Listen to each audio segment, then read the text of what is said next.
talking about our resiliency story in quarantine by Prathana Datta in grade 7 at Brunskill School and Prakriti Datta in grade 6 at Brunskill School. Today we will be talking about how we have been resilient by listening to our ancestors' stories, Walking in nature, dancing and singing, breathing fresh air, reading and writing, art, and being around roadside animals. Explaining my resiliency stories, I need to explain who I am, where I come from, and my ancestors' stories. My sister Prathana Datta and I, Prakriti Datta, heard many stories from my parents and grandparents regarding who we are and where we came from. My parents immigrated from Bangladesh to Canada 10 years ago. I'm going to share the stories that they shared with us. My dad was born into a minority family. Minority means indigenous and other minority religious groups of people. The minority in Bangladesh lives in colonization. They do not have land, language, and rights like the majority of people who are Muslim in Bangladesh. Minority people are often displaced from the land and face racism in everyday life. Minority people often get killed for their culture, tradition, and spirituality. My dad's family faced severe poverty and many sorts of challenges during his childhood because his lost father when he was only a 1-month-old baby. My grandpa passed away because he was a victim of the 1971 Liberation War in Bangladesh. He got shot by the Pakistani army during the war. During the war, millions of minority and the majority of people got killed and displaced from their ancestral land. Still, the displacement and killing is going on the majority.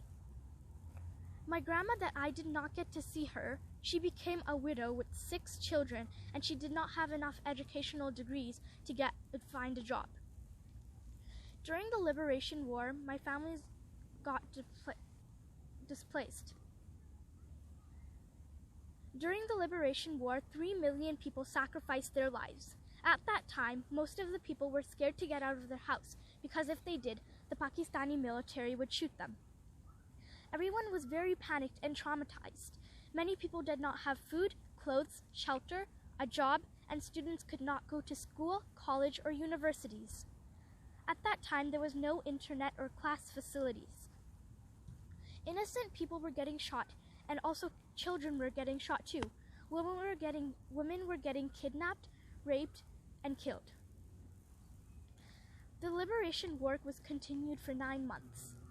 After hearing this story, I realized that we are in a better situation during COVID-19 lockdown here in Canada. There are also common natural disasters, such as floods, cyclones, almost every year in Bangladesh. Many thousands of people die and thousands of people lose their lives and homes almost every year. There are many privileged people in Bangladesh too, but my dad's family was at risk and directly affected by the Liberation War and for the natural disasters because they don't have a good house to live in.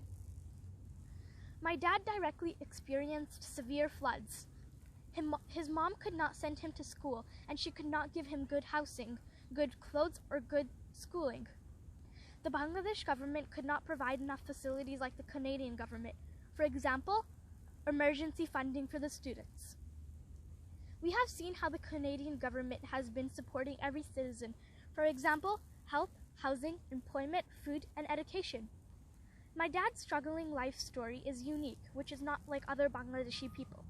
His life story is helping me to understand my privileges that I'm getting here in Canada during this COVID-19 lockdown, as I feel that we are privileged living in Canada, that we have access to internet and many survival facilities such as food, good housing, water, electricity, and transportation. I, Prathana Datta, drew a resiliency wheel, which I learned from First Nations elders in Saskatoon, Saskatchewan, Canada. This resiliency wheel is connected with First Nations medicine wheel. This section represents how I learned different resiliency stories from my parents, grandparents, my community, and my intercommunity. These stories helped me become resilient during this COVID-19 lockdown. How can we reconnect with nature, animals, and humans? We learned from indigenous elders why the relationship with the sun, air, water, plants, insects, and the rain are important. We respect ourselves, our parents, our grandparents, our community, the air, the sun, the water, the plants, the insects, and the rain. I learned from the indigenous elders that the air, the sun, the water, plants, insects, and rain are all our relatives. We all as humans and non-humans are interconnected and interdependent with each other. We need to take care of each other. We have a responsibility for each other. For instance, the bee has many roles in our everyday lives. Without bees, we may not have the food which we are dependent on. Therefore, we are spiritually connected with everything surrounding us. Spirituality is when we respect the animals and plants that sacrifice their lives for our survival. Spirituality is when everything is connected and interdependent. Spirituality is living together because we do not own the land. The land owns us. Land is our mother. It gives us food, and it is where our culture began. Cultural and social aspects refer to who we are, where we came from, and where we need to go. Who we are is our language, our pre-colonial and colonial history. Who we are is our practices and our land-based knowledge. It refers to us coming to our land, our family, and finding our identity. Where we came from is the place we are from, our culture, and our social practices. Another way we are being resilient is by walking in nature. During this COVID-19 lockdown, it is important to go outside, so that is why my family and I go on walks outside. Going for a walk helps me breathe in the fresh air and get outside. When I go for walks, I feel fresh, happy, and free.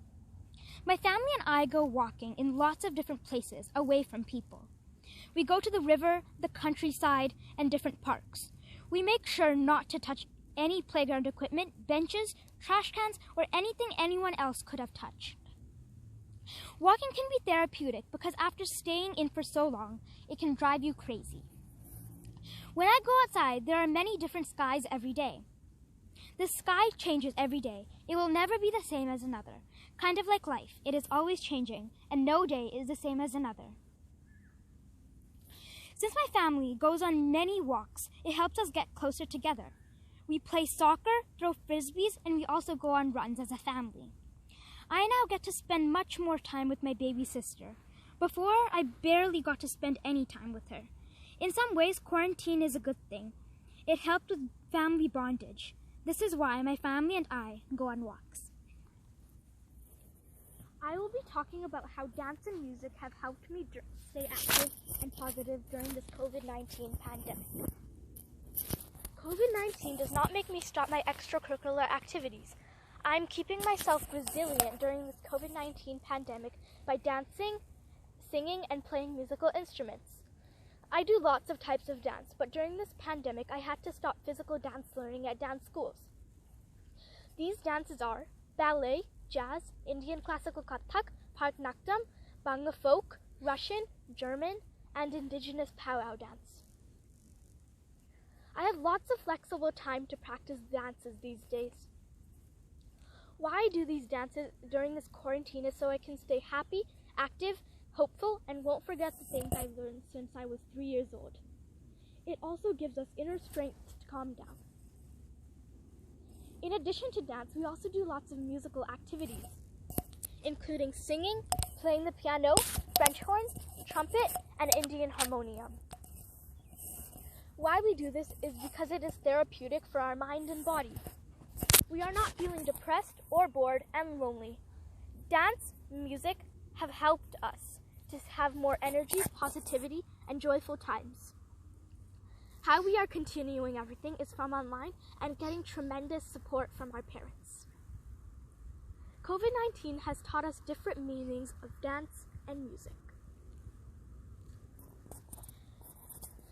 During this COVID-19 lockdown, going outside is one of the best things, and one of the other best things is breathing in the fresh air.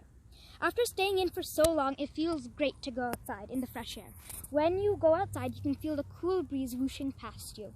The air makes me feel fresh and happy. Breathing fresh air is an amazing thing after staying in for so long. Now I'm going to talk about how writing and reading have helped me cope during COVID-19. Writing and reading during COVID-19 are very therapeutic. Why writing and reading are therapeutic for me is because it helps me relax my mind.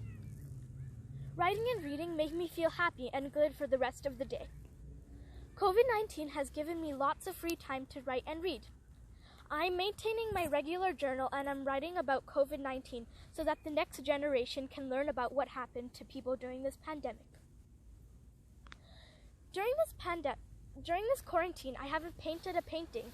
The theme was to protect the environment and COVID-19 awareness.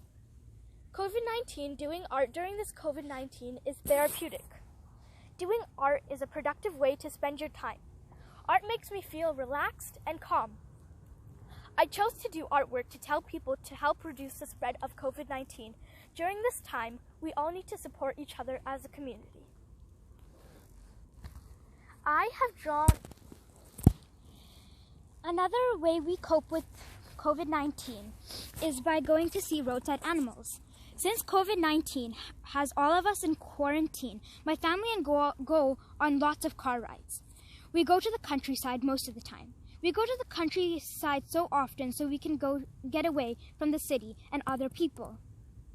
Sometimes on the way we see different birds like Canadian geese, ravens, crows, seagulls, pelicans. Sometimes we also see wild dogs and deer. Since the weather is getting warmer, we get to see more of them more often. Roadside animals are a lot of fun to be around. Therefore, our resiliency is to support each other by sharing stress collectively.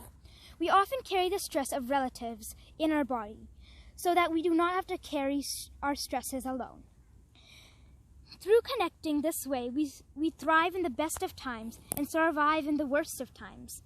Sharing stories collectively also means we may experience increased feelings of fear, worry, anger, shame, and other challenging emotions.